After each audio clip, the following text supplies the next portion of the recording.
Dicton dit à la Toussaint, le froid revient et met l'hiver en train. Bon, ben, ce n'est pas le cas pour cette année puisque les températures moyennes normalement dans les Vosges à cette période sont de 10 degrés. Là, nous sommes au moins à 20 degrés et tout refleurit. Ben, les mûres, on a encore quelques tomates, et oui, les framboises qui redonnent à nouveau, les soucis qui n'arrêtent pas de fleurir. Bon, enfin bref, c'est un peu compliqué cette saison, mais on va quand même travailler au potager. Si vous êtes allé faire un tour dans les jardineries chez les producteurs ou même sur internet, vous avez vu qu'il y avait beaucoup de chrysanthèmes, alors des multifleurs ou des grosses fleurs. Les chrysanthèmes traditionnels, et là c'est idéal pour fleurir le potager. On va pouvoir les planter, les installer, même sur le balcon ou sur la terrasse. C'est le moment aussi d'installer des pensées. Ben oui, c'est vrai que la pensée, on l'oublie, c'est une fleur comestible et très décorative, et puis elle peut tenir jusqu'au mois de juin.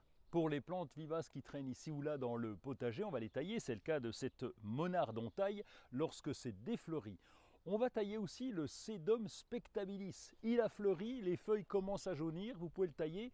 N'oubliez pas que le Sedum spectabilis est comestible. Ces feuilles sont très riches en vitamine C, les jeunes feuilles, et on va les utiliser pour des salades par exemple. Et puis si vous taillez la sauge, eh bien c'est le moment aussi de faire des boutures. On coupe une petite pousse de 20 cm, comme les groseilliers que nous avons vus il y a 15 jours, et on va les mettre dans du terreau, les conserver, les arroser pendant l'hiver. Ça vous fera une jolie plante au printemps. Pour ceux qui ont du gazon, comme chez nous, qui va servir d'allée entre les carrés potagers, on va aborder la dernière tonte. Et oui, c'est bientôt l'hiver. La dernière tonte est importante pour que le gazon reste court pendant l'hiver. Et n'oubliez pas surtout de bien nettoyer la tondeuse, la stocker dans un local aéré et hors gel si possible, et puis de l'emmener chez le mécanicien pour faire la vidange. En automne, on a toujours un peu plus de temps pour s'organiser au jardin. Et c'est le moment de positionner les nouveaux carrés potagers. Bon oui, pourquoi pas.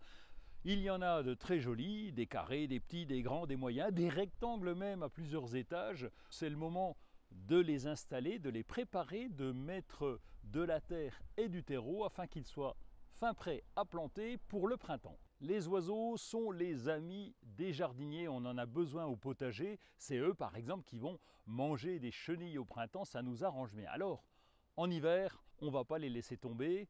On peut préparer des abreuvoirs. Pourquoi? Parce que quand il fera froid, eh bien, de l'eau tiède sera la bienvenue. Et puis des mangeoires, mais qu'on ne va pas remplir tout de suite parce qu'il y a encore assez à manger au potager, au jardin. Donc on va attendre. Et puis au cœur de l'hiver, eh bien, on pourra remplir les mangeoires qu'on a installés un peu partout dans le jardin. On a retiré les cultures de l'été dans les carrés potagers ou dans les massifs et la terre est nue, toute dégagée, mais on s'aperçoit le matin ou lorsqu'on est absent qu'à notre retour il y a des trous, ça a été gratté. Donc il y a des petites bestioles qui viennent s'installer. On sait qu'il y a des mulots qui sont capables de venir manger nos bulbes, mais on sait aussi qu'il y a des renards ou des fouines. Un renard est capable de manger 3000 mulots par an, donc c'est un équilibre qui s'installe dans le jardin en notre absence, laissons-les faire. En automne, c'est la meilleure saison pour planter des arbustes et des arbres. Alors faites un tour en jardinerie pour aller choisir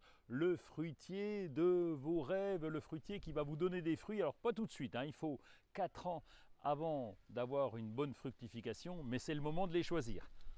On parle toujours d'un temps de Toussaint. Le temps de Toussaint cette année, c'est quand même plutôt joli. Alors on va s'en désespérer ou pas, mais en attendant, on va continuer de travailler au potager, de finir les récoltes. Oui, comme ces goji qui sont là, qui sont tous prêts à mûrir, qui sont déjà en partie mûrs, avant que les oiseaux ne boulottent tout. Allez, amusez-vous bien au potager.